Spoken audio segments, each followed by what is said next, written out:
Hello po, magandang gabi, magandang umaga, no? Kung nasang panig man kayo ng mundo, ayan. So, meron tayong bagong card dito. This is the Lenormand card, ayan. Parang ano din siya, yung White Tarot card, ano. Kaya lang, mas, yung White Tarot card, mas kadalasan yun yung ginagamit. Ayan, i-check na natin kung kaninong energy. Pasensya na, hindi po tayo nakapag-reading kagabi. Ayan, tingnan natin ang energy ng card na ito, ha.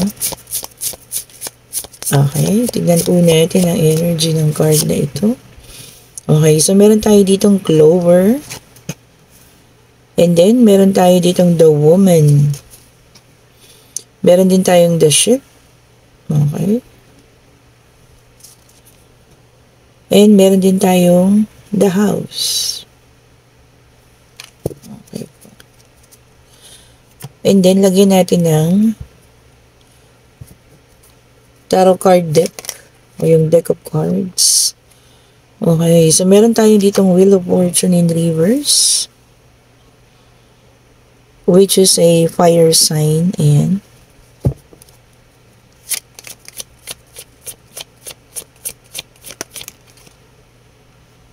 then meron tayo ditong Ten of Wands, a fire sign again, Aries, Leo, Sagittarius. And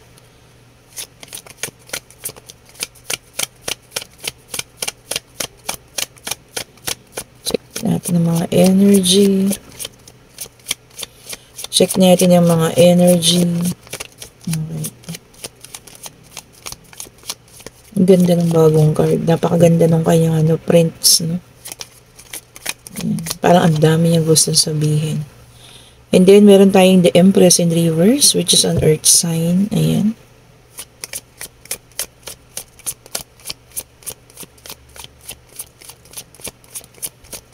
Check natin kung kaninong energy po ito, ha. You may or may not resonate. Okay po, sinasabi ko na kasi marami ding mga hate na comments, no? Parang sinasabi, hindi sa akin yan, ganito, ganon, ganito, ganyan, ano.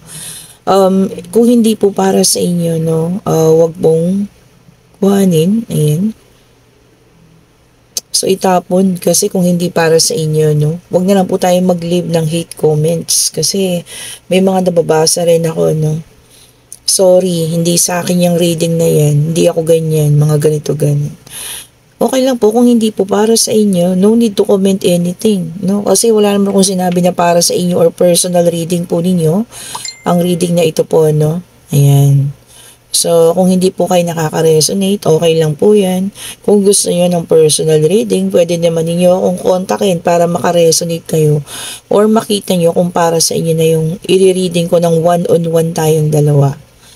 Okay po. Sana lang walang hate comments, ano? Mga ganun. Nakakalungkot lang. Okay po. Sabi ko na, this is a general reading. You may or may not resonate po. Okay. So, meron tayo ditong the Clover for the Lenormand card. Meron tayong Woman. Meron tayong Ship. Meron tayong House. Okay po. And then, meron tayong naka-reverse na Wheel of Fortune for the White Tarot card. Ayan. And then, meron din tayong Ten of Wands. And meron po tayo ditong the Empress in reverse, which is an earth sign. And meron tayong Four of Wands. Okay po. In reverse din.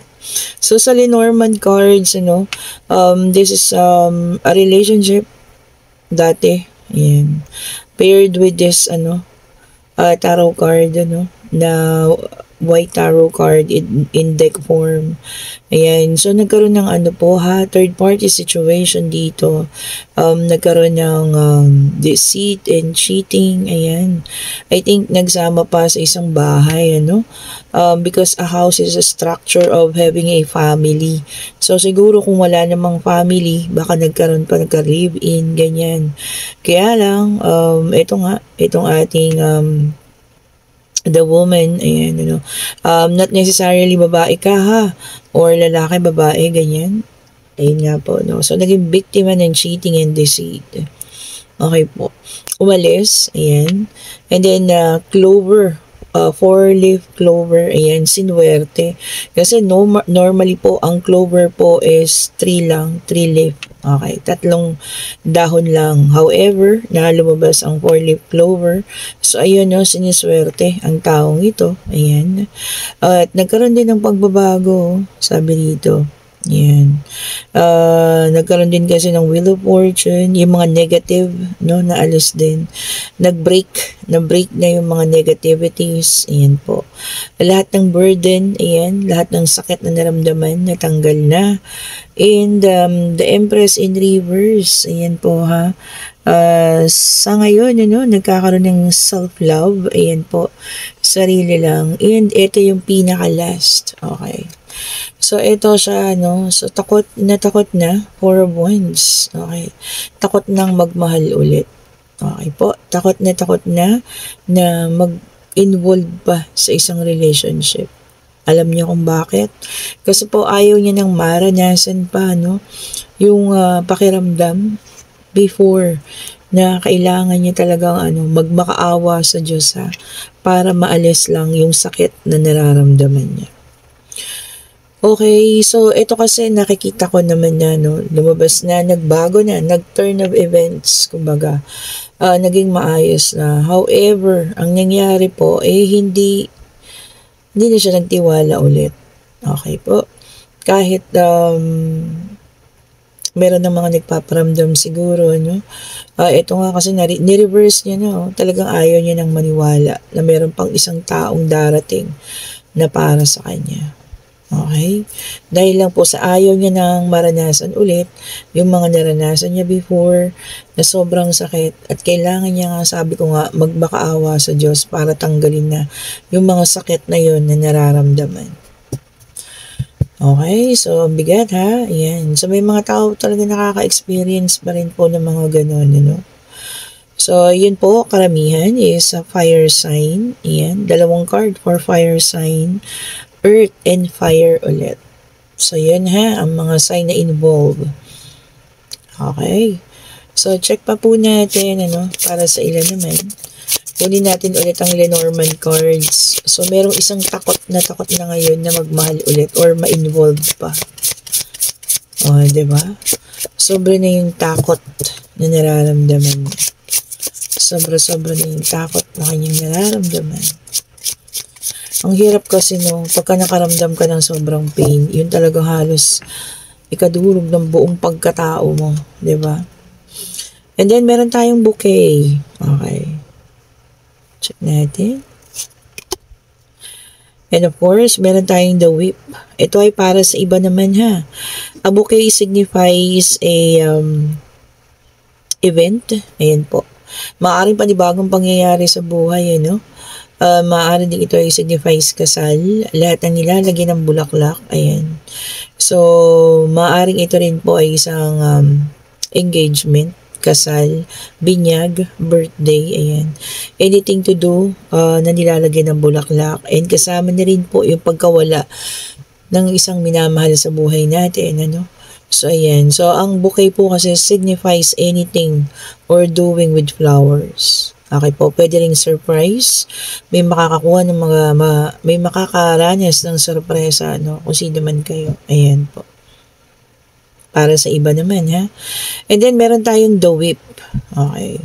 So, the whip is latigo in Tagalog, So, ang iba naman sa atin, dilatigo ng sobrang sakit, ng mga nakararaan. Pero sa ngayon po, ayan nga, hinahampas pa rin ng mga hindi magagandang pangyayari sa buhay. Pero eto na, bumabangon na. Ayan, So, sabi nga, wag natin yan, maaring tanggapin natin lahat yan, yung sakit na nararamdaman. Pero yun nga, pwede natin pong alisan, ha? Okay po. And then, meron tayo ditong the sight. Ayan. O yung carrot. Okay? So, yun po yung the sight, ha? Yung carrot. Ayan. So, ibig sabihin ng the sight, kasi ginagamit ito, di po ba, sa pag-karet ng mga damo. Ayan. Or mga, kung ano man, mga tinatanim. Ayan.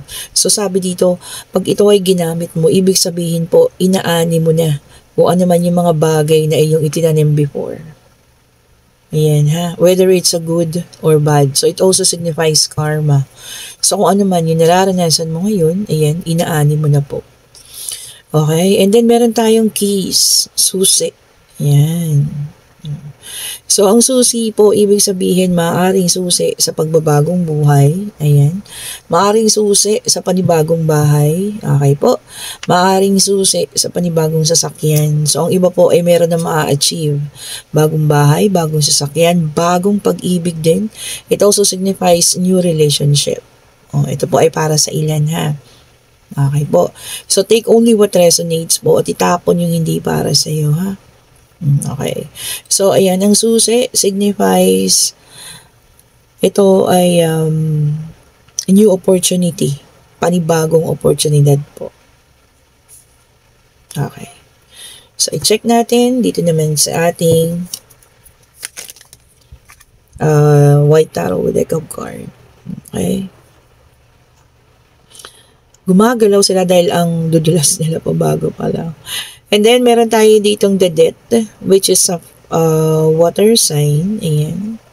So, dito, some of you also is going on transformation. Pagbabago. Okay po. So, ayan ha. Some of you is undergoing transformation. Pagbabago. Ayan. And then, meron din tayong 9 of Wands, okay, which is a fire sign, Aries, Leo, Sagittarius, ayan. Yung iba mas tatapangan na, no? Oo nga naman. Kung galing kayo sa hamon or paghampas ng latigo, ayan, no, ng buhay, ayan. Kita nyo naman, sobrang dami ng pain din ang inaabot ng taong ito, ha. Pero eto na, sabi, nasa pagbabago na, ayan. Tumapang na, malakas na ang loob. Diba, no? Talaga naman totoo eh. Papandayin tayo ng panahon sa lahat ng hamon ng buhay, ha? Whether if it's on love, okay po? Whether if it's on financial, ayan. Kung hindi natin mararanasan ng mga bagay na yun, hindi po talaga tayo magsasucess. Okay po. Ayan. So, ang ganda ng ating combination card reading, ha. This is a Lenormand card. Ito po yung maliliit. At ito naman yung ating White Tarot deck of cards. And then, meron tayong the Judgment, which is a fire sign. Ayan. Wala pa tayong air, ha. O, yung iba magkakaroon ng self-doubt. O, yan. Oo nga. Siyempre, karet yung kanyang tinapatan. O, ano nga yung, sabi natin kanina, aanihin na. So, tama naman. Siguro makakaranas ka ng pagdududa sa sarili mo dahil iisipin mo, maganda ba yung nagawa ko ng mga nakaraan? Hindi po ba? Okay. And then, meron tayo ditong the Lovers, okay, which is an air sign. So, kasasabi ko lang, lumabas agad. Tumapat dito sa ating keys. Oh, ang ganda. So, a new love awaits. Okay po, sa mga ilan, para sa ilan ha. Panibagong pag-ibig, ayan. Maaring ito po ay connected din sa situational reading, ano. So, kung ito ay panibagong pag-ibig na paparating para sa iyo sa ngayon, okay po, buksan ng puso ha. Kaya lang sobrang takot na takot ka pa kasi ayaw mo nang maranasan kung ano man yung mga naranasan mo dati, no? Na yun nga, talagang nagmakaawa ka din, ayan. Gusto mo sanang ayusin pa, kaya lang wala eh. So, hindi na siya talagang naayos pa. At yun na nga, hiniling mo na lang sa Panginoon na sana, matapos na rin ang paghihirap mo na yun para hindi mo na maranasan, no? Yung ganun po kasakit ng mga bagay. Okay. So, ang ganda ha. New love awaits. Kaya lang, sobrang painful pa rin yung nararamdaman mo. Okay. Okay po. So, dito, parang pinapakita lang sa atin na hindi man naging maayos yung sa una. Sa una, nagkaroon kayo ng tawag dito. Disappointment sa isang relationship. Hindi naman daw po ibig sabihin na sa pangalawa, ganun ulit, ha? Okay. So, meron din tayo ritong bagong card. Ayan. This is the Uncover Your Past Lives Oracle card. Oh, ayan. Ang ganda, no? I-check pa nga natin ang ibang ibibigay. Check pa nga natin. Okay. Tapos, sabi dito, Rise of Civilization. Sabi niya. O, ayan. So, ibig sabihin, rise of civilization, pagbabago. Okay. So, big changes ang darating sa buhay, ha. Ang ilan sa inyo. Civilization kasi pag-unlad. So, ibig sabihin po, may pag-unlad na darating. Ayan. Para sa lahat, ano. Sana nga po, ano, pag-unlad, as in yung maunlad naman, yung buhay na maranasan natin. Check pa nga natin kung ano ang kanyang ibibigay. Ito po ang ating mga bagong cards, ha. Kung sino nang gusto ng private reading, baka gamitin ko itong mga ito sa inyo kasi ang gaganda nila. And also para dun sa ating 2025 forecast. Okay po, kung sino nang gusto pagpabook, ayan. Pwede na po kayo magpabook at gagamitin ko sa inyo itong mga bagong cards, ha. Okay po. And then sabi dito, beneficiary. Okay po, or good Samaritan. O ang ilan talaga sa atin ngayon, makakapagbigay, ayan, makakapag-share. Oo nga naman.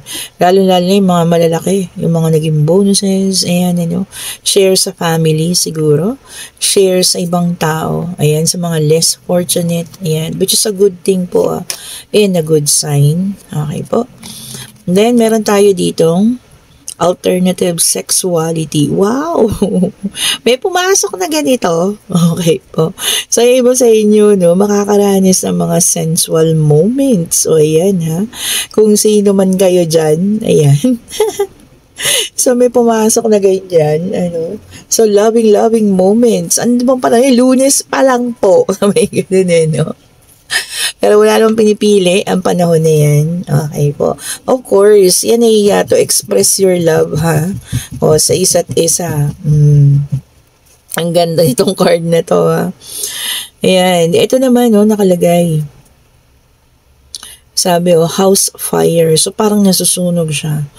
So, ayan. So, ingat-ingat. Maaaring this is also a significant ng magkakaroon na nga ng may mga sunog na mangyayari. Ayan, burned. Or maaari din pong pagkasunog ng isang relasyon, ha. So, i-check nyo po, ha, kung para sa inyo yan.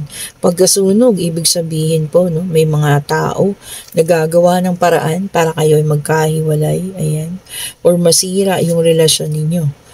Okay po. So, i-check ninyo yung mga taong nakaka-deal ninyo. Baka hindi lahat po ay nagkakagusto sa mga nangyayari sa buhay ninyo ngayon. Baka meron ng mga taong against din. Okay. So, ito na ang ating yes and no card. Ayan.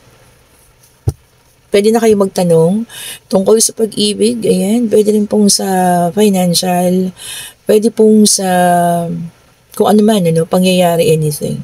Pero bigyan muna natin ng insight yung sa ating situational reading, Kung para sa iyo itong reading na to at ikaw po ay takot na magkaroon ulit ng relationship ngayon. Dahil nga po ayaw mo nang maranasan yung minsan na nangyari sa buhay mo na talagang halos nadurog ka, basag na basag yung pagkatao mo. Meron na kasing parating, Meron ng isang taong gustong magbigay sa iyo ng pagmamahal, nakakalintulad ng kaya mong ibigay.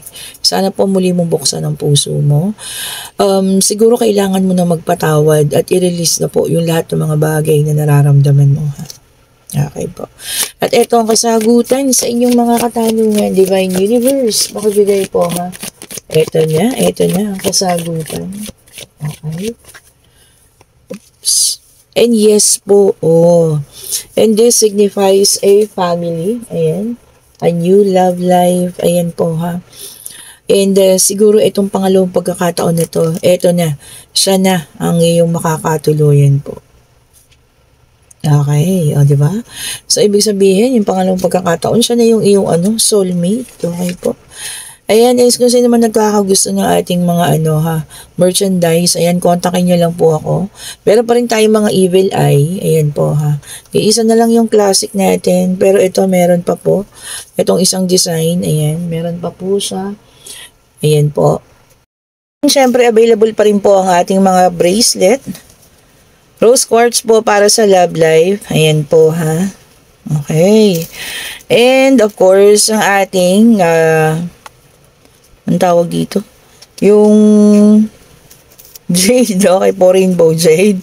At ito ang ating napakagandang amethyst. Tingnan nyo naman. Diba? First class ang ating amethyst. And meron din po tayong citrine, napaka-powerful na citrine. Ayan, for financial stability. And meron din tayong combination of black tourmaline and tiger eye. Okay. And meron po tayong black tourmaline with tiger eye. Oh, 'di ba? Turns negative energy into positive. And of course, for wisdom and clarity, meron tayong tiger eye dito. Ayan. And kung gusto naman na maalis ang mga sumpa at hindi tabla ng kung ano-ano man, ng mga omen, black tourmaline po ang para sa inyo. Okay po. Kung nagugustuhan nyo ang ating reading, pa-like, pa-subscribe, hit the notification bell para lagi po tayong updated sa mga bagong videos na nire-release po, ha. Uulitin ko po, you may or you may not resonate sa ating mga videos. Ayan, sa ating mga reading. Please do not leave hate comments po, ha. Alam niyo yun, nakakalungkot at na medyo sumasama rin yung ating loob. Kasi lagi ko naman sinasabi, this is not a personal reading po. Take only what resonates. Have a great day po sa lahat. Happy Monday. Bye-bye po sa inyo.